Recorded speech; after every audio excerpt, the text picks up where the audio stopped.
Bueno, hoy tenemos a una buena parte de nuestra congregación, especialmente muy querida, que son los jóvenes. Allí en el redil ya están emprendiendo el camino de vuelta, aprovechando una cosa que solamente se hace en Madrid, ¿no? Se ve que aquí somos más pijitos y hacemos una semana blanca. No ha caído, bueno, sí, algo de nieve hay por ahí, pero la idea es ir a esquiar. Pero nosotros no vamos a esquiar, sino vamos a buscar pues, la presencia del Señor y enseñar a los jóvenes, que falta hace, mucha falta, a que busquen esa presencia necesaria que todos absolutamente debemos procurar y fomentar. Hoy quiero hablaros de algo que el Señor, comenzando su enseñanza, su ministerio, les comunicaba a sus discípulos en Mateo capítulo 5, marcaba pues un poco cuáles iban a ser las pautas de lo que iba a ocurrir con sus discípulos especialmente. En el capítulo 4 dice que principia su ministerio y en el 5 da unas pautas. En un lugar, sabéis que su principal escenario de vida y enseñanza fue Galilea. Por supuesto, nunca dejó de asistir como es correcto y legal entre los buenos creyentes en el Señor, Dios Todopoderoso. Él subía al menos las 3 veces al año que todo hijo de Dios debía subir en aquel tiempo. Debían de subir por la Pascua, debían subir por Pentecostés y debían subir por la fiesta de los tabernáculos. Y allí estaba Jesús siempre. Pero en este caso, cuando comienza su ministerio, sabéis que su cantera de discípulos la encontró en Galilea. El último, y él mismo se denomina a sí mismo como un abortivo, o sea, fue Pablo, que ese sí era de lo que uno hubiera pensado que Jesús iba a tomar como discípulos, de unas buenas escuelas rabínicas, con los mejores alumnos, aventajados y destacados. Pero sabemos muy bien que el Señor, en principio, no es que deseche el conocimiento, porque desechar el conocimiento es una gran torpeza. Pero sí aprendemos nosotros que lo que más valoraba el Señor, además del conocimiento, era el corazón. Un corazón entregado, un corazón dispuesto. Y parece más fácil malear, darle forma a un corazón que tenga menos carga religiosa que a un corazón que es sencillo. Sabéis que en 1 Corintios dice en el capítulo 1 que lo vil, lo menospreciado, lo que parecía que no era, Dios se encargó de usarlo y buscarlo para demostrar realmente que las cosas son muy distintas según su criterio y es con respecto al nuestro. Entonces las bienaventuranzas las vamos a ver desde un punto de vista, primero, ¿por qué las marcó al principio? Pienso yo. Sabéis que en el capítulo siguiente, en el capítulo 6, nos enseña a orar. Y nosotros, bueno, quizá no sabíamos. Pero sus discípulos, aunque no eran graduados de las yeshivas, que así se llama en hebreo, ni muchísimo menos, pero por la tradición y la costumbre sabían muy bien todas las cuestiones de la Biblia y, por supuesto, sabían orar y oraban 3 veces al día, como todo judío normalmente hace. Y les enseña a orar. También les enseña algo muy importante en el mismo capítulo 6, que es a no tener miedo. Ese miedo que está atenazando tanto el corazón de esta sociedad, el miedo al futuro, el miedo a perder o a no tener los recursos materiales. La verdad que sí está viéndose y mostrándose como algo muy, muy fuerte y muy destructor de la fe, cuando el Señor lo que quiere es que aprendamos a depender de Él. Pero en el capítulo 5, Él hace una reforma de la ley, a partir del versículo 21, lo podéis leer en casa si queréis, hace una reforma de la ley. Bueno, la verdad es que podéis leer todo el capítulo, y si queréis toda la Biblia. Pero hace una reforma de la ley ahí, muy importante, dándole el matiz correcto, porque Él es el único que tiene autoridad y poder, porque Él es la propia ley, es la palabra, ¿no? Pero al comienzo del Sermón del Monte, da unas pautas que en primer lugar son como un código de ética para los discípulos. Él les iba a decir cuáles tendrían que ser sus prioridades, sus intereses, y son una norma de conducta también para todos nosotros que somos creyentes. Norma de conducta. Quiere decir que las cosas por las cuales Dios dice que somos bienaventurados o bendecidos, porque la palabra bienaventurado en griego es makarios. Makarios. Significa feliz, dichoso, bendecido, que ya sabéis en hebreo es barak. Y la última de las definiciones me gusta, porque al ser bienaventurado, lo que está diciendo el Señor, sois dignos de felicidad, dignos de ser felices. Porque, recuerda, Dios no nos creó para hacernos sufrir ni atormentarnos, ni para que lo hagamos nosotros por nuestra cuenta. Él nos creó para Él, para tener comunión con Él, para tener un estado de amistad y de intimidad con Él, que ahora recuperamos después de Cristo, pero que tenemos que aprender a cultivar.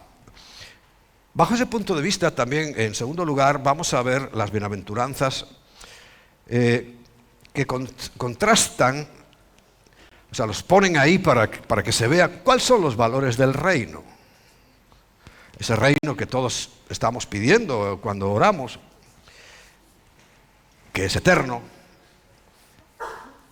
y lo contrasta y lo contrapone con los valores del mundo, que es totalmente temporal.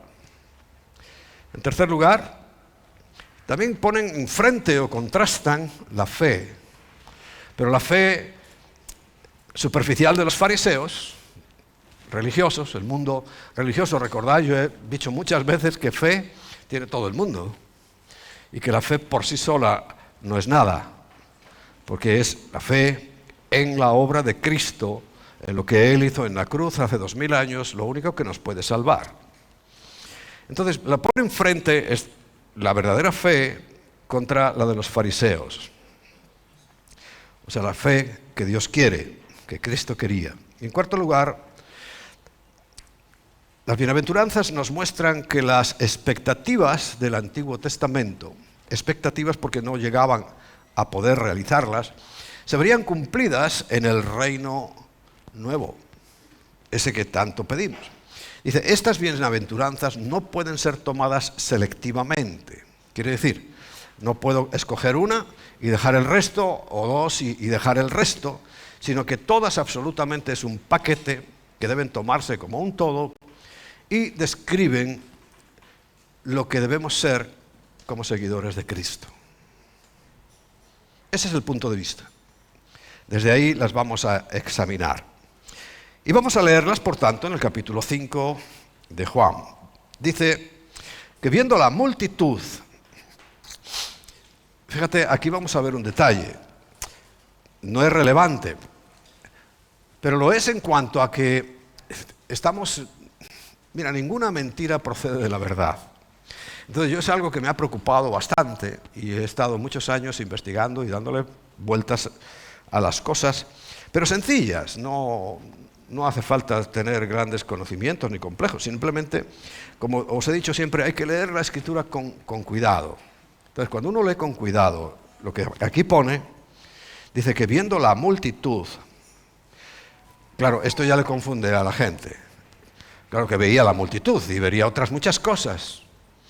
Pero lo que dice es que subió al monte y sentándose, lo cual significa, te lo digo ya como un dato curioso para que lo sepas, cuando un maestro como era Jesucristo se sentaba era porque iba a enseñar algo muy importante. Dice, y sentándose, dice, vinieron a él sus discípulos, no la multitud. Entonces, cuando vamos a Israel ya vemos que hay un lugar que prepararon, incluso con vistas al mar de Galilea, muy bonito, pero no tiene nada que ver con las bienaventuranzas, porque no fue a la multitud que le dijo esto, fue a los discípulos. ¿Lo entiendes, este primer versículo? Porque todo el mundo, cristianos y profanos, creen que Jesús estaba en un lugar que además lo seleccionaron bien, que es como un anfiteatro, que podía hablar y su voz se amplificaba y era un lugar perfecto porque lo podía oír toda la multitud. Pero es que la multitud no oyó esto, sus discípulos, nada más. Porque recuerda, estas cuatro perspectivas iban a marcar la forma y la norma de conducta para sus discípulos. Porque los discípulos son los que pueden y deben transmitir el mensaje del Evangelio. La multitud, sabéis que lo dejó en la estacada varias veces. Fijaos en el caso anecdótico, extraordinario, del día de su muerte. El día 10 del mes primero, que estamos ya a punto de llegar, para que tengáis una idea, no es que fuera así, sino que lo que llaman el domingo ese de Ramos, entra en Jerusalén, cumpliendo así ya el final, entre esos días, el final de la profecía, y es aclamado, y todo el mundo gritaba, Hosana, Hosana, Hosana en las alturas, bendito el que viene en el nombre del Señor. Una gran multitud que había en Jerusalén. Ahora, se ve que desde el día 10 hasta el día 14 del mes primero, el mes de Abib, abril nuestro, pues se ve que se marcharon todos y vinieron otros, porque a los 4 días esa misma multitud gritaba, crucifícale. Qué paradoja, ¿no? Pero porque así somos los seres humanos, más raros. La misma gente que le gritó el día 10, Hosana el que viene en el nombre del Señor, lo aclamó como príncipe, 4 días después gritan, crucifícalo. Bueno, por eso cuando el Señor manda su palabra, Él la envía a corazones que están dispuestos para oír. Repito, los discípulos que tenía el Señor eran personas que querían oír, tenían hambre y sed, como Él les dice. Entonces los aparta, Él se sube y los aparta, se sienta y les empieza a enseñar, dice el versículo 2, y abriendo su boca les enseñaba diciendo, bienaventurados los pobres en espíritu, no financieros, pobres en espíritu. ¿Lo lees bien ahí? ¿Se ve en la pantalla? No tiene nada que ver con lo financiero. Nada que ver. Sin embargo, la mayoría de la gente que ha interpretado bienaventurados los pobres, así en general. No, ni hablar. De ninguna manera. Porque son los pobres en espíritu. Porque de ellos, de los pobres en espíritu, es el reino de los cielos. ¿Pero qué significa esto? El pobre en espíritu es, en primer lugar, destituido espiritualmente de la gloria y de la presencia de Dios. En segundo lugar, significa humilde. Y humilde han demostrado ahí en la Biblia y en la realidad que puede ser una persona que tenga mucho dinero como el que tenga poco, pero ninguna de las dos condiciones es definitiva y definitoria para esa condición. Es algo del alma, del corazón. Porque conocemos a Nicodemo, que fue ocultamente, pero fue a buscar al Señor, mostrando que él tenía una pobreza de espíritu tremenda. Sintió el vacío que muchos de nosotros hemos sentido en nuestra vida y fue a buscar a Jesús. Pero también los pobres había entre ellos que buscaban, pero lo que tenían que buscar era la presencia, porque el Señor un día les dice, ¿recuerdas? Dice, ¿vosotros por qué me buscáis a mí? ¿Porque os doy de comer? ¿Por el alimento? Porque fue así. Y aquel día les echó tal regañina que todos se fueron. Está en Juan capítulo 6, versículo 66. Todos se fueron. Y a los discípulos que se quedaron así como con cara de ¿qué pasó? Les pregunta, dice, ¿y vosotros qué pensáis hacer? Uy, se asustaron. No, nosotros nos quedamos. Porque lo que el mundo valora, por eso decía, es que está contrastando valores. Entonces, el mundo ahora está muy preocupado por los pobres. Hombre, es una hipocresía, porque si lo estuvieran, en lugar de hacer inversiones extrañas, algunas estúpidas, innecesarias, por ejemplo, todo el dineral que se gastan para ir a la Luna, todo el dineral que se están gastando queriendo ir a Marte, son tontos de remate, que no van a llegar nunca. Hombre, podían invertirlo en África, no estaría mal.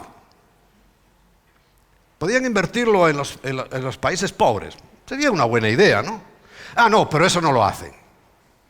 Sin embargo, en su moralina, en su conciencia totalmente tergiversada, sí les gusta, no, los pobres. Pero si es que eso no tiene nada que ver, ¿no? Porque es algo en el espíritu. Dice Romanos 3:23. Recuerda, es un texto que conocemos, por cuanto todos pecaron y están destituidos de la gloria de Dios. Esa es pobreza espiritual. Y dice que son bienaventurados, o sea, felices, aquellos que tienen esa pobreza espiritual, y declara, porque de ellos es el reino de los cielos. El reino de los cielos. El de la tierra es una cosa, el de los cielos es otra. El reino de los cielos lo que significa es el reinado de Dios, de Yahweh, de su presencia en el corazón de los hombres. Para nosotros no significa tierra, para nosotros no significa nada material. Tenemos muchas cosas materiales, el Señor nos bendice porque necesitamos pues lugares donde reunirnos y necesitamos pues calefacción y algo de fresco en verano. Bueno, pero no, y necesitamos, bueno, esto es una tierra, pues ya sabéis que tenemos esta finca y tenemos otra, y bueno, hace falta la tierra, pero Dios nunca nos prometió que nos iba a dar la tierra, así como Israel sí. Ellos tienen la promesa y la expectativa, y va a ser así, que van a recibir tierra. Mucha tierra, mucha más de la que tienen ahora. Pero ellos sí tienen promesas de una tierra física, pero nosotros para nada. Porque lo que el reino de Dios significa para nosotros, ese reino que el Señor dice que cuando entendemos primero nuestra condición, que estamos destituidos, o sea, nos echaron del cielo a toda la humanidad, y con humildad buscamos la presencia de Dios, su perdón, pues Él nos va a dar el reino. Y es en el corazón, es en la forma de vivir. Nosotros tenemos que vivir como ciudadanos del reino de los cielos, mostrando aquí en la tierra lo que en un futuro será, pero nosotros tenemos que mostrarlo ahora. Pero que también se refiere al reino. Sabéis que hay dos partes. Uno, el reino milenial, así se conoce, que es el reino de 1000 años, que estamos terminando los 6 días y va a empezar el 7º, sabiendo las cuentas de Dios, que para Dios un día es como 1000 años y 1000 años es como un día. Falta un día, falta el año, todo el año 7000 por cumplirse, y eso va a ser el reino aquí en la tierra. Pero también sabemos, porque así nos lo expresa la palabra, que al terminar ese día comienza una nueva etapa, los cielos nuevos y la tierra nueva. Y ahí sí que comienza el reino de los cielos. Cuando el Señor nos enseña a orar diciendo, venga tu reino, ¿a cuál se refiere? Pues a todo, a estas 3 áreas, la del corazón, la de ese día de descanso para la humanidad, para la tierra, pero sobre todo es para el reino eterno, porque no se puede concebir algo temporal en Dios. Él es eterno y todo lo que Él tiene en su cabeza, en su mente, en sus planes es eterno. Y todo lo que estamos hablando es temporal. Ahora estamos esperando ese reino en el cual la tierra descansará por fin, el Shabbat, el 7º día, el 7º milenio, pero por supuesto que es el reino eterno. Bien, ¿eres pobre en espíritu? ¿Sabes que si no tienes a Cristo en tu corazón, tú estás destituido aquí? Por muy bueno que parezcas, por muy santito que parezcas, si tú no tienes a Cristo, estás destituido, no pintas nada en este paseo. No eres nadie, no eres nada. Solamente carne de fuego, carne de cañón. Porque para eso vino Cristo, para arreglar ese problemita. Y como solo Él lo puede arreglar, todas las demás fórmulas no sirven. ¿Tú eres pobre en espíritu?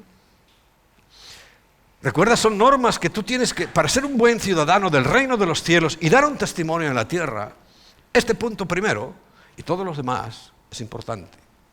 Porque no puedes llegar a obtener el perdón de Dios si no pasas por ahí. Si no reconoces que estás fuera de esto, toda la humanidad, por cuanto todos, no dice uno, todos pecaron. Y estamos destituidos de la gloria de Dios. El viernes vi ahí una polémica, no polémica, sino unas opiniones en internet sobre qué pasa con los niños cuando se mueren. ¿Van al cielo? Varios pastores dieron su punto de vista, pero uno sobre todo me pareció, por supuesto, es uno de los grandes, si no el más, uno de los grandes teólogos de este siglo y del pasado, del siglo XX y lo que llevamos del siglo XXI. Se llama John MacArthur. Es un hombre impecable en su doctrina, impecable. Y dijo una frase que la verdad, porque uno tiene que estar aprendiendo todos los días, ¿no? Si alguno piensa que yo por estar aquí predicando ya lo sé todo, si supieras todo lo que me falta por saber, y a ti y a todos. Y dijo algo muy hermoso, muy hermoso. Bueno, primero aclaraba el tema de los niños, porque claro, había otro que dijo una sandez de tomo y lomo, que estamos predestinados. Y tú sí, tú no, tú sí, tú no. No, estupidez. Estamos predestinados para ser salvos. Otra cosa es que la perdamos. Pero toda la humanidad está predestinada para ser salva. Otra cosa es que Dios conoce la decisión nuestra. Porque Él lo conoce todo. Él, antes de la fundación del mundo, mucho antes, bueno, no sabemos porque estoy hablando de algo que es relacionado con el tiempo y para Dios no existe, pero antes de la fundación del mundo, Él ya había visto este día, esta predicación, te había visto ahí sentado. Una cosa es que Dios sepa lo que va a pasar, pero otra cosa es que nos predestine. Eso es muy cruel. Bueno, pues uno decía que los niños se pueden ir, no lo dijo directamente, al infierno, porque están predestinados. Entonces, unos niños sí y otros no. Pero John MacArthur, a los que les gusta husmear en internet, buscar personas como él, no aparecidos ni iluminados raros, dijo, nosotros somos salvos por gracia, indudable. Nuestra salvación es por gracia. es indiscutible. Pero nuestra condenación, según Apocalipsis capítulo 20, es por las obras. Entonces, un niño, un infante que no ha tenido ninguna oportunidad de hacer nada, no puede ser condenado, porque la condenación es por las obras. Se abrirá el libro y dice, según lo que hayas hecho, así serás juzgado. Como no ha hecho obras.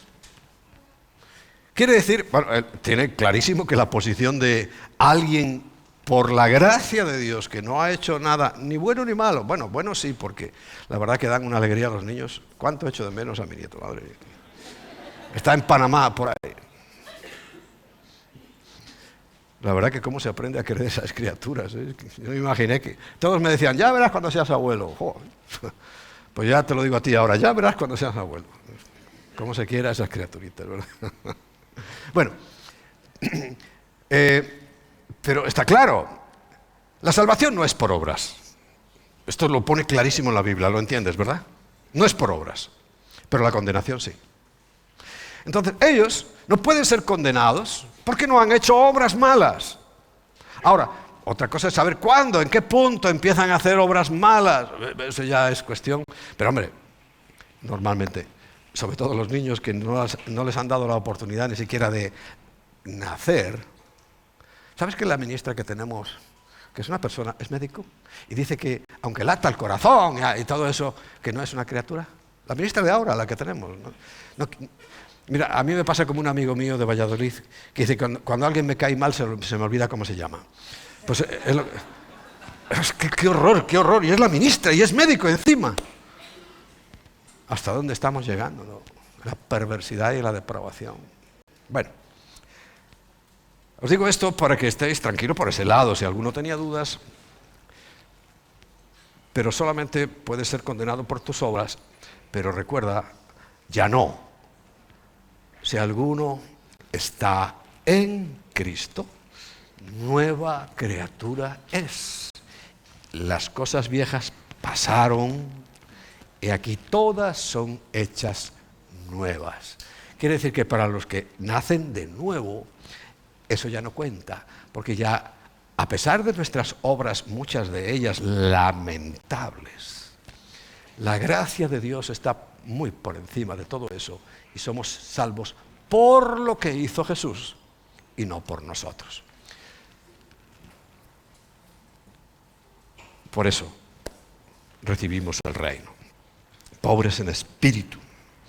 Es muy importante saberse pobre en el espíritu y humillarse ante Dios. En segundo lugar, dice la segunda bienaventuranza, dice, bienaventurados los que lloran.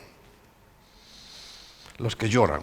Bueno, en esta iglesia solamente Jonier se salvaría si fuera solo por llorar, porque ya sabes que Jonier enseguida es de lágrima fácil, enseguida se emociona y llora. Y los demás todos condenados, porque a mí no me sacan una lágrima ni pisándome un juanete. Pero no está hablando de eso. Bienaventurados los que lloran, quiere decir los que son afligidos. Pero afligidos, recuerda, estamos hablando del reino. Hoy sabes que hay una cantidad enorme de cristianos, creyentes en Cristo Jesús, que están siendo afligidos, muy afligidos. Especialmente en los países musulmanes, países africanos. Siempre también con el tema de los musulmanes, porque no hay nadie más que se preocupe en la persecución de los cristianos, no hay nadie más que se preocupe de perseguir la Biblia. Oye, por cierto, una pregunta, a ver si es que yo no me entero. ¿Alguien ha visto que alguien persiga el Corán? ¿O el libro de Buda? ¿O algún otro de otra religión es perseguido? ¿O solamente la Biblia?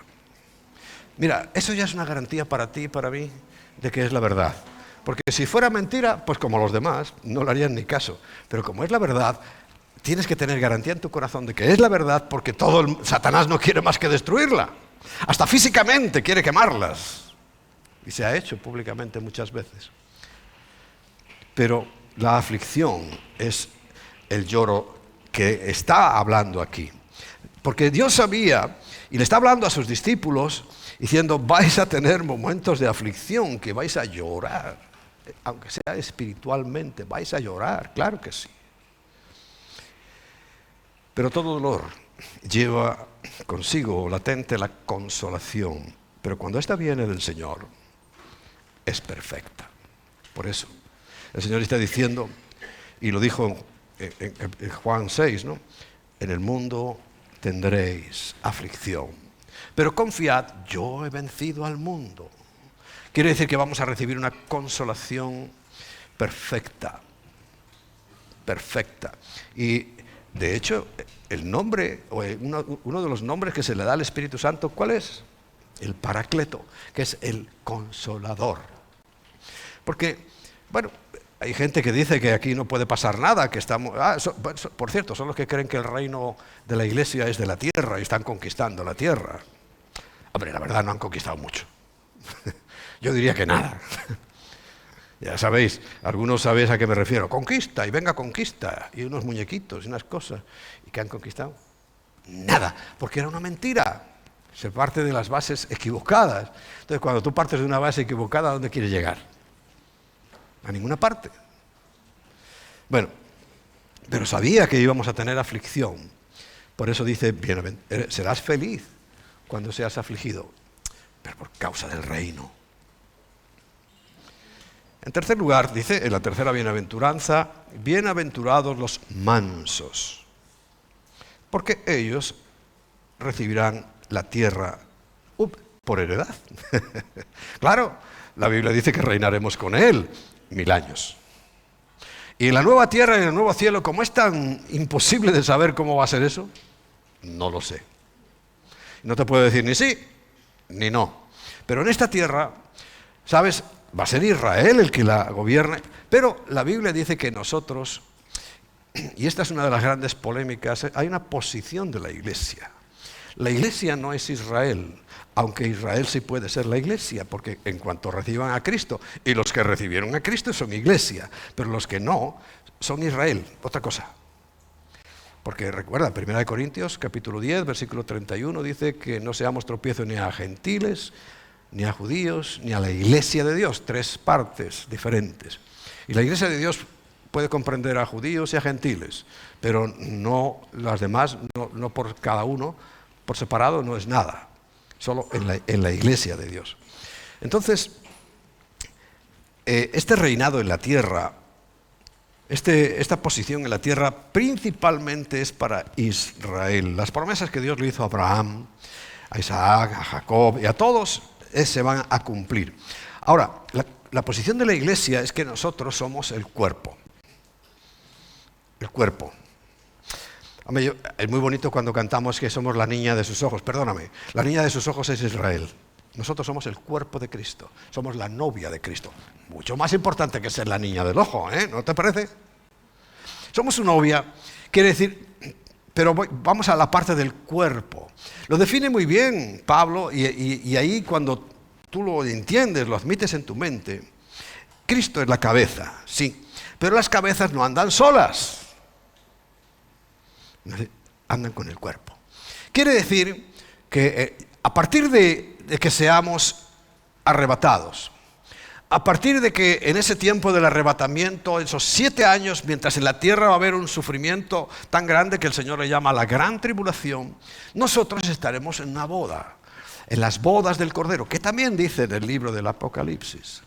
Y una vez unidos ya definitivamente, ya lo estamos espiritualmente, por eso cuando el reino es espiritual y nosotros ya quedamos unidos para siempre con Cristo. Pero resulta que Él sabe el número de personas y sabe en el momento que van a cambiar la situación y sabe que los que componemos la iglesia, su cuerpo, un día seremos unidos y a cabeza y cuerpo caminaremos juntos por la eternidad. Quiere decir que si Cristo va a reinar físicamente en Jerusalén, lo va a hacer también con su cuerpo. ¿Y quién es su cuerpo? ¿Quién? Nosotros. Por eso, aunque trascenderemos ya del término tierra, o sea, iremos en otro nivel, la iglesia. Y la iglesia es únicamente los que han nacido de nuevo, únicamente los que hemos reconocido la obra de Cristo, nadie más. Estaremos con Él donde Él esté. ¿No dijo eso en Juan capítulo 14?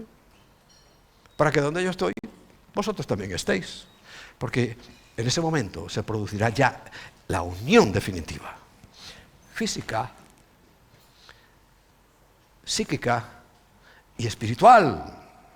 Ahora estamos unidos espiritualmente. También nuestra alma, ¿no? Ese aspecto psicológico. Pero ya vemos que todavía necesita unas reformitas, ¿no? Nuestro pensamiento, nuestra mente necesita unas reformitas, ¿verdad que sí? Y nuestras emociones más todavía. Y por eso hacemos las barbaridades que hacemos. Nunca vas a dejar de ser hijo de Dios, cristiano, si has recibido a Cristo. El que tiene al Hijo tiene la vida. Y el que no tiene al Hijo de Dios no tiene la vida. Punto, punto y final. No hay nada más que hablar. Ahí se acaba el discurso, se acaba la polémica. ¿Tienes a Cristo? Tienes la vida. No está hablando de conducta, ¿recuerda? Nos salvamos por gracia. Pero la condenación será para el que no tenga la gracia. Para el que no tenga la gracia, evidente. Bueno, entonces mansos, apacibles.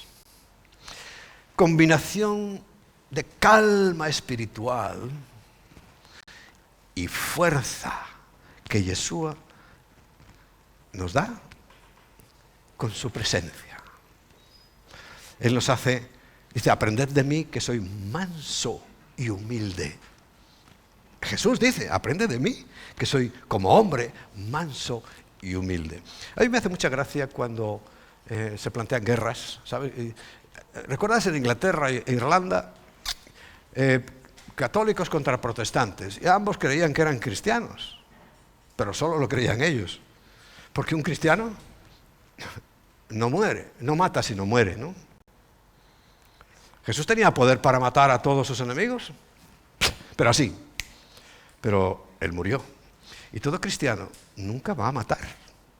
Si un cristiano dice que mata en el nombre de Dios, es que tú sabes que los mayores conflictos que hay habido en la humanidad son por causa de la religión. Tú sabes que los conflictos que hoy tenemos, que hoy estamos experimentando, son por causa de la religión, en el nombre de Dios. Y matan, y matan, y matan. Pero por favor. Pero eso mismo hizo la Iglesia Católica. Muchos. Se calcula, yo no sé, unos 80 millones de personas mataron.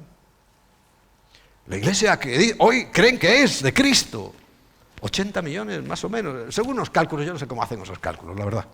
Pero, hombre, uno solo ya sería lamentable. Bienaventurados los mansos. El Señor sabía que el Evangelio no se defiende a tiros, ni con arco ni con espada. Por eso les dice, recibirán por heredad la tierra. En cuarto lugar, la cuarta bienaventuranza es bienaventurados los que tienen hambre y sed de justicia, porque ellos serán saciados. Hemos hablado muchas veces, es que la base del reino es justicia, paz y gozo en el Espíritu. Pero nosotros podemos y debemos alimentar la justicia en este tiempo más que nunca. Más que nunca. La paz y no la guerra. Y todas esas cosas que sabemos muy bien que conforman un hombre, una persona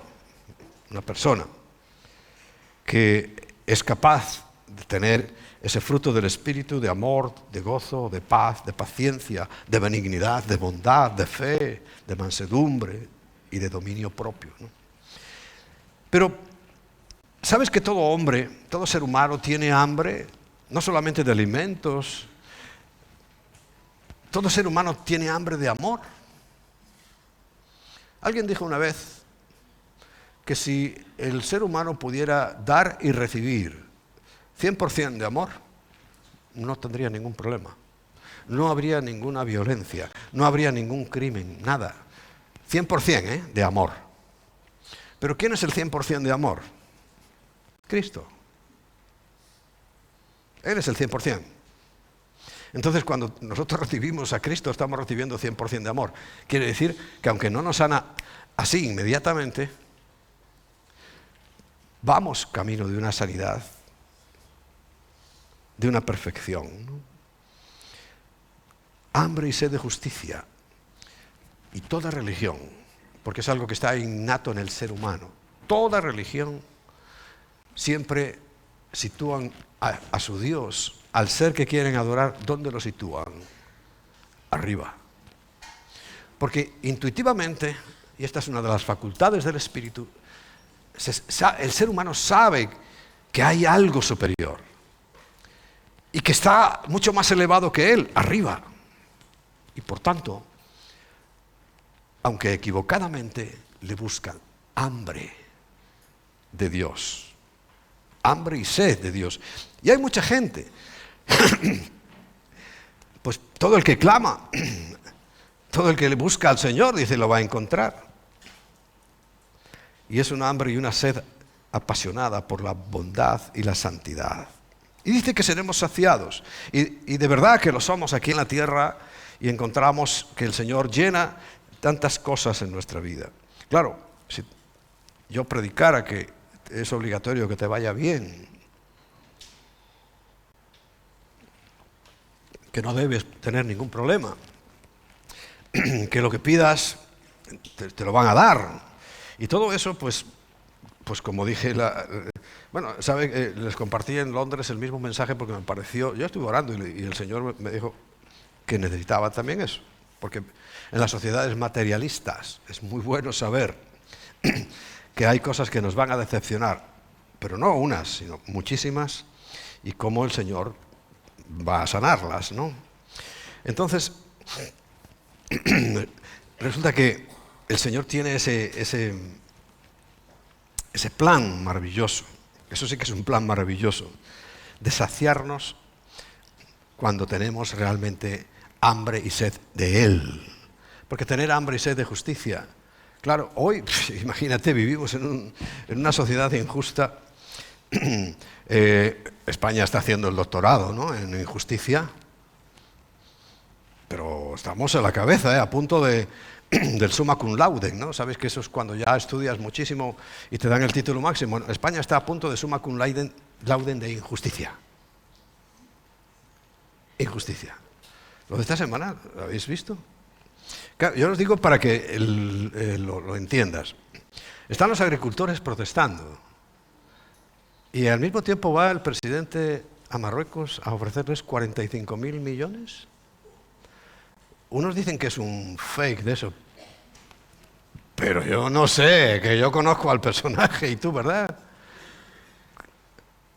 ¿Qué es eso de justicia? Si la justicia empieza por casa, por la casa. La Biblia dice que lo que nosotros tenemos que hacer es por el prójimo. Y algunos sitúan al prójimo lejos. No, prójimo es el próximo, el más próximo a ti, el que está a tu lado. Por ahí tienes que empezar. Y luego ya iremos lejos. Luego ya iremos a la China, como antes, recuerda de niño, los misioneros a la China. Y hasta te pedían con una hochita con la cabeza de un chino.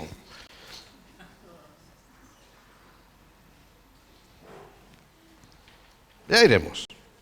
Pero hay que empezar por el próximo. Usted que está ahí a tu lado es el próximo. Bueno. Quinto. Bienaventurados los misericordiosos, porque ellos alcanzarán misericordia. Aquí sí entra un poco el tema de la lejanía, pero también de la cercanía. El misericordioso y la misericordia es la manifestación externa de la compasión que además implica proveer las necesidades. O sea, el Señor dijo, yo tengo compasión. La semana pasada compartió Quique, ¿verdad? Pues yo escuché la predicación luego, compartió de darles vosotros de comer, ¿no? Un poco forzados, como él decía, porque cuando tú no estás pasando por una necesidad parece que no la entiendes. Y lo que él compartió, en lo que yo entendí, es que te va a permitir el Señor pasar por algo para que sepas que otros también lo necesitan, y precisamente va a ser más eficaz cuando estás pasando por eso, que tú puedas ser receptivo o puedas ser capaz de hacer y suplir la misma necesidad. Pero esa misericordia hay que manifestarla. Dice Marcos 14:7. Siempre tendréis a los pobres con vosotros. O sea que la pobreza no se acaba. Porque dice el Señor siempre. Y cuando queráis les podéis hacer bien. Y haremos bien en hacerles bien, ¿no? Pero dice, a mí no siempre me tendréis. Pero pobres sobran. Fíjate, y te voy a comentar algo. Nosotros no tenemos gran programa de ayuda aquí en España.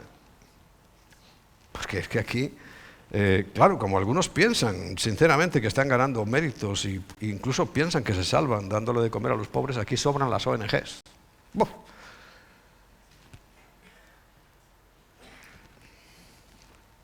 Y está bien, no digo que esté mal, por supuesto. Está muy bien. Y en general, fíjate que el corazón de la gente aquí en España es misericordioso. Y por eso es que no queda mucho lugar, ¿no?, para más cosas, porque es que la gente se vuelca en eso, que está muy bien, hay que hacerlo. No se van a salvar, tristemente.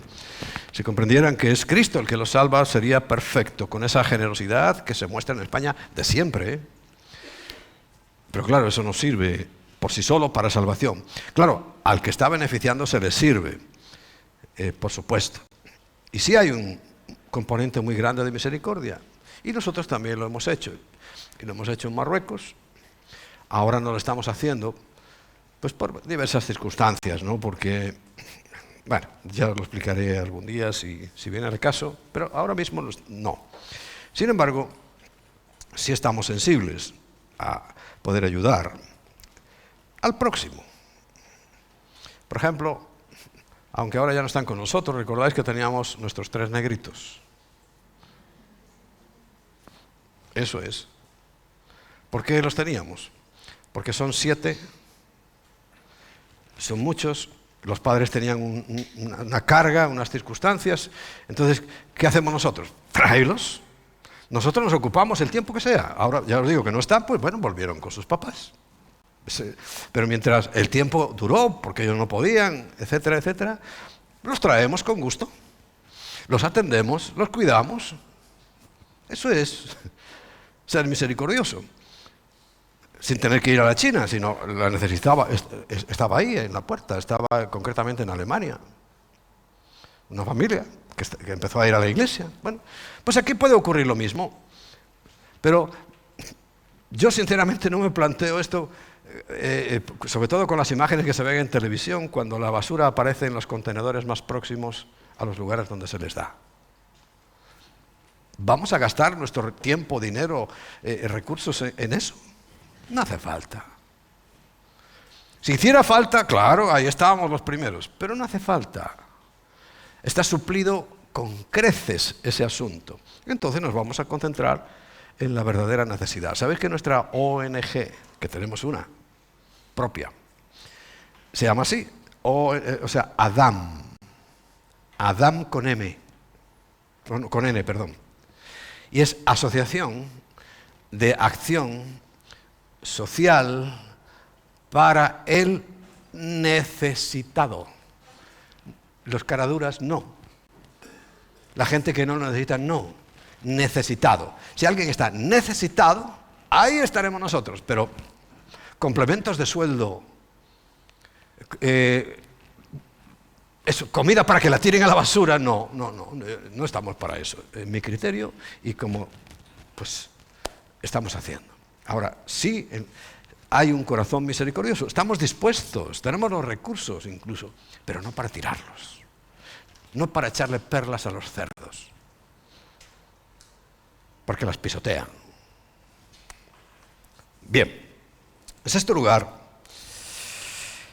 dice, bienaventurados los del limpio corazón, porque ellos verán a Dios. Claro, en Hebreos 12:4 dice, sin santidad nadie verá a Dios. Y la santidad precisamente es ese proceso de limpieza, de restauración de nuestra alma, porque aunque nuestro espíritu está ya unido, y nuestra alma también, pero sabemos, como os he dicho hace un rato, las dificultades enormes que tenemos en nuestra alma para poder alcanzar y encontrar esa paz que tanto necesitamos, esa bienaventuranza, porque eso es lo que significa paz, bienestar, pero que además lo convierte diciendo, tú puedes ser feliz, eso es bienaventurado, puedes ser feliz. Y fíjate, lo que le estaba diciendo el Señor es muy fuerte. Dice, vosotros podéis ser felices, vais a ser felices a pesar de que vais a tener todas estas cosas. Primero, la pobreza espiritual, pero vais a llorar por causa del reino. Vais a ser tratados injustamente. Y todo eso no va a importar. Así todo vais a ser felices. No tenemos a Pablo y a Silas metidos en una cárcel, apaleados y golpeados de una manera inhumana, cantando los tipos. Yo es que no me lo puedo imaginar. Cantando, alabando al Señor. No rezando un Padre Nuestro entre ellos, no, cantando a grito pelado. Eso es gozo. A pesar de que Pablo no estuvo en ese discurso, pero ya sabes que el Señor se lo reveló y lo entendió perfectamente. Perfectamente. Porque eso es lo que está hablando, son cuestiones del reino y por tanto de los discípulos, que son los que tienen la responsabilidad del reino. En séptimo lugar, pacificadores. Bienaventurados los pacificadores, porque ellos serán llamados hijos de Dios. Por eso os decía antes, ¿cómo es posible que alguien conciba que los cristianos vamos a hacer cruzadas? Vamos a hacer guerras para implantar el Evangelio. Hombre, yo entiendo que haya mucha gente resentida en Latinoamérica, pero no eran cristianos, perdonad. No fuimos, porque yo soy español de pura cepa, no fuimos cristianos, no. Porque un cristiano no va a matar a todo el que no sea y no se quiera bautizar o ser miembro de la iglesia, no. Porque entonces, imaginaos, ahora, a ver, ¿cuántos nuevos hay aquí hoy? Levantad la mano, que os vea. Tranquilos, no os voy a matar si no queréis luego. Porque eso es lo que hacían. ¿Tú no quieres? Ejecutado. Y los judíos no los pueden ni ver. El trabajo que me ha costado a mí cambiarles, a los de nuestro entorno, cambiarles la visión. ¿Cómo nos van a poder ver? Si hace la última oleada fueron 6 millones y pico. ¿Cómo nos van a poder ver? Y eran supuestamente cristianos. Y ya no católicos, protestantes, porque en Alemania eran protestantes. ¿Cómo nos pueden ver? ¿No? Humanamente es que es algo imposible. Pero nosotros tenemos que ser pacificadores. Pero no solamente personas pacíficas, sino de procurar, de traer la paz. El Señor dijo, mi paz os dejo, la dejo aquí, mi paz os doy. Pero dice, no es como el mundo la da.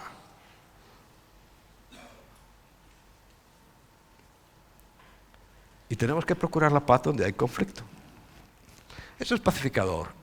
Y las épocas en que la iglesia, los cristianos, los creyentes en Cristo han podido hacer eso, sí ha vivido la tierra, la humanidad, unos periodos de paz, pero son periodos nada más. Porque tenemos que recordar que el principal conflicto que había para la raza humana era con Dios, y que fue Jesús el que trajo la reconciliación. Y como os dije hace 2 semanas, el ministerio y la ocupación principal nuestra, ¿cuál es? Pues llevar esa reconciliación porque nos ha sido encargada. Pero quiero leerlos un texto, en 2 Corintios capítulo 5. 2 Corintios capítulo 5 y vamos a leer desde el versículo 11. Conociendo pues el temor del Señor, persuadimos a los hombres Pero a Dios le es manifiesto, o sea, nosotros les hablamos, ¿no? La evangelización, persuadimos a los hombres. Pero a Dios le es manifiesto lo que somos, y espero que también lo sea a vuestras conciencias. O sea, no nos engañemos. ¿Sabes? Gálatas 6, 7 me encanta, dice, Dios, no os engañéis, porque es que nos engañamos a nosotros mismos. Dios no puede ser burlado. Pero bueno, y espero que también lo sea a vuestras conciencias. No nos recomendamos, pues, otra vez a vosotros, sino os damos ocasión de gloriarnos por nosotros para que tengáis con qué responder a los que se glorían de las apariencias y no en el corazón. Bueno, lo he dicho, hay gente que cree que son sus obras, invierten y destinan, pero es el corazón, es que el ejemplo de los niños, no van a ser condenados porque no han hecho obras, pero sí van a recibir la salvación que es por gracia, es que no hay nada externo. Pero ellos dicen que se glorían en las apariencias, y de esto tenemos así de casos. Apariencia. Y dice que el mundo religioso final, del tiempo final, dice tendrá apariencia de piedad, o sea, de una buena relación con Dios, pero no será así, dice, negará la eficacia de ella. Sigamos leyendo. Porque el amor de Cristo nos constriñe, pensando esto, que si uno murió por todos, y es lo que os compartí hace 2 semanas cuando teníamos la Santa Cena, ¿qué dice? Todos morimos, todos estábamos en esa cruz clavados, todos. Y aquí lo confirma. Luego todos murieron. Y dice el versículo 15, y por todos murió. Por eso también os hablé hoy de la predestinación, pero ¿qué es eso? Por favor, si murió por todos. Pero hay gente que lo cree sinceramente.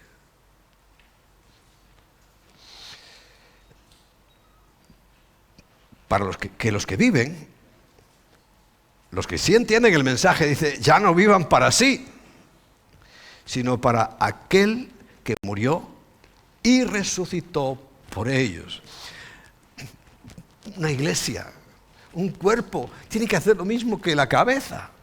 Donde va la cabeza va el cuerpo. Y si Cristo fuera un asesino, nosotros tendríamos que asesinar. Y fíjate qué fuerte te lo digo. Pero como Cristo es amor, nosotros tenemos que amar. Como Cristo dio su vida, pues la iglesia tiene que estar dispuesta a dar su vida.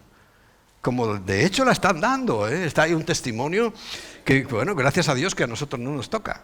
Pero hay hijos de Dios que están perdiendo su vida. Y te puedo asegurar que si son verdaderos hijos de Dios, no les importa.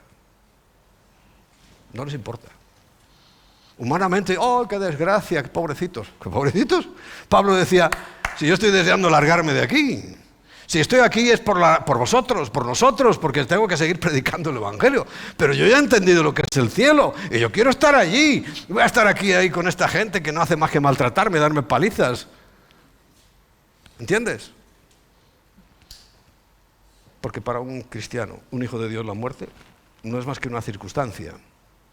Es un paso más hacia la verdadera vida eterna. De manera, dice el versículo 16, que de aquí en adelante a nadie conocemos según la carne, o sea, nada. Y aún, si a Cristo conocimos según la carne, o sea, si eres un religioso, ya no le conocemos así. Y Pablo era un religioso, recuerda. Buen religioso además. Pero dice, ya no lo conocemos así. Y el versículo 17, famoso, de modo que si alguno está en Cristo, está en Él, nueva criatura es. Es que esta es la clave del cristianismo, ser nueva criatura, nacer de nuevo, esta es la clave, no hay más. Nueva criatura es, dice, y las cosas viejas pasaron, y aquí todas son hechas nuevas. Y todo esto proviene de Dios. Escucha, todo esto, esa nueva situación proviene de Dios. ¿Quién nos reconcilió consigo mismo por Cristo? Únicamente por Cristo. Y nos dio el ministerio de la reconciliación. Es el versículo que os compartí, que es nuestra mayor dedicación. Porque dice la Biblia ¿qué más da que tú acumules todas las riquezas de la tierra si te vas a ir al infierno? Y también, ¿qué más da que seas el pobre más miserable de la tierra si te vas a ir al infierno? Que esa parte no la considera mucha gente. Solo le dan palo a los ricos. No. ¿Qué más te da vivir en la miseria, en la indigencia, si te vas a ir al infierno? Porque se van a ir al infierno. Porque no es pobreza material, es pobreza espiritual. Y como además hace unos 30 años salió una doctrina del mismo sitio de siempre, del fondo de los infiernos, que se llama, ¿cómo se llama esa doctrina? Que dice que los pobres, por ser pobre ya estás en el cielo. Pero por favor, los índices de criminalidad de las favelas, por ejemplo, ¿cuántos mueren? Yo recuerdo los lunes cuando estaba en Venezuela, estuve 7 años en Venezuela, cuando todos los días leía el periódico. Y el lunes tú mirabas la necrológica, te estoy hablando hace más de 40 años, 50 muertos, 40 muertos a machetazos entre los pobres. y claro, según esta teología, se van a ir al cielo, ¿no? Porque son pobres. Y los que roban, y no me cuentes lo de la necesidad. No me digas ese cuentito que yo no me lo creo. ¿Quién son? También los ricos, explotan. Pero aquí roba todo el mundo. Y no hay robos buenos y robos menos buenos, ¿no? El robo es robo. A ver, digo, para desmontar esa teología, ¿cómo se llama? Del liberalismo o algo así que salió, por cierto, de un español, que no tiene nada que ver. Porque ese ministerio de la reconciliación, dice el versículo 19, que consiste en que Dios estaba en Cristo reconciliando consigo al mundo. O sea, más pacificador, no tomándolos en cuenta a los hombres sus pecados, y nos encargó a nosotros la palabra de la reconciliación. 20. Así que somos embajadores en nombre de Cristo. Y nuestro mensaje, ¿cuál es? Como si Dios rogase por medio de nosotros. O sea, cuando tú estás hablando, evangelizando, es como si Dios, por medio de ti, le estás diciendo a la gente: os rogamos en el nombre de Cristo, reconciliaos con Dios. No diciendo: si no te bautizas te mato. Es que eso se decía y se hacía. Es un ruego.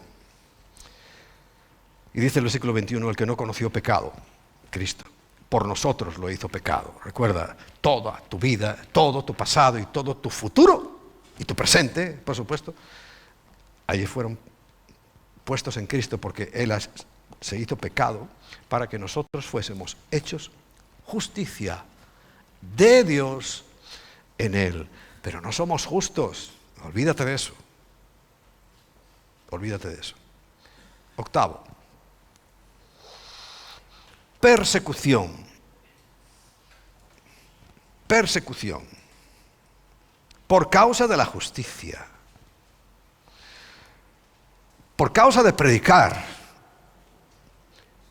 Por causa de la bondad que deben de tener los hijos de Dios.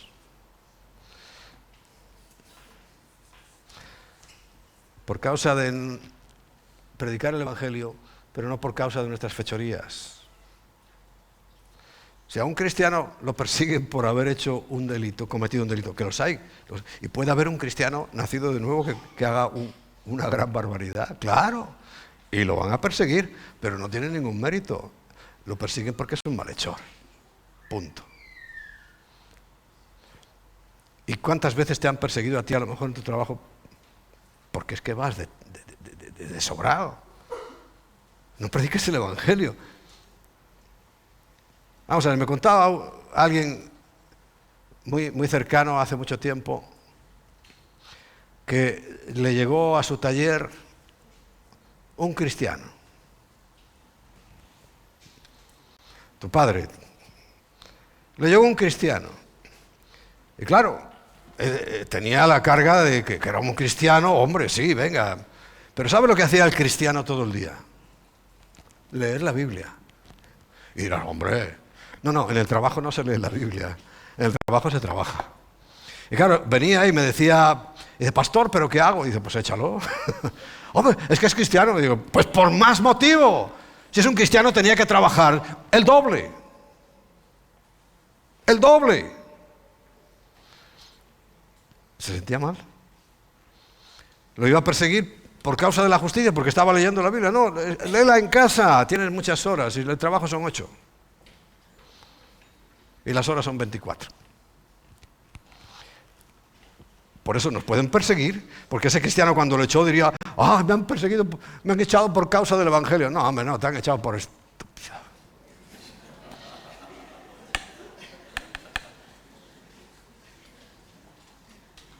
Por negligente.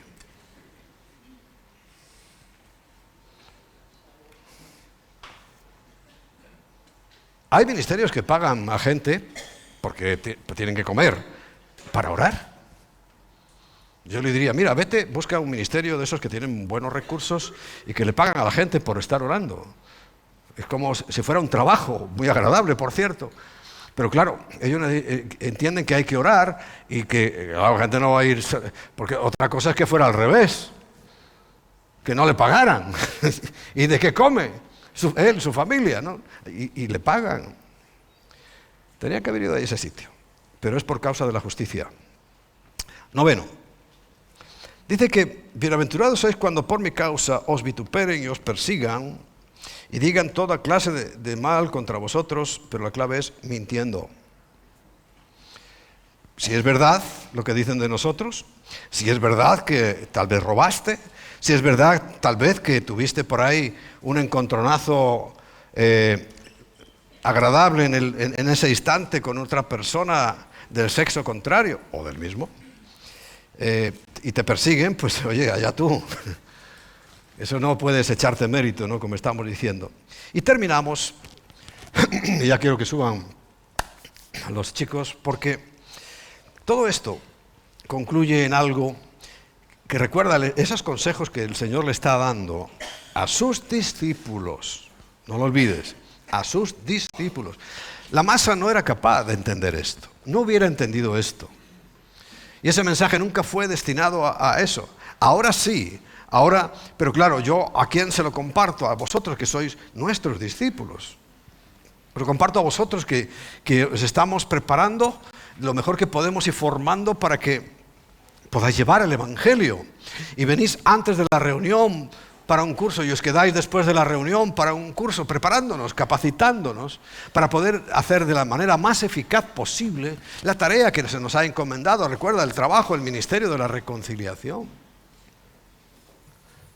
Es nuestro mayor deseo y responsabilidad debe ser ese, comunicarle a otros la salvación, porque da lo mismo la condición que tenga, esté sano, esté enfermo, sea rico, sea pobre, viva en España o viva en Zimbabue, me da lo mismo, necesitamos a Cristo.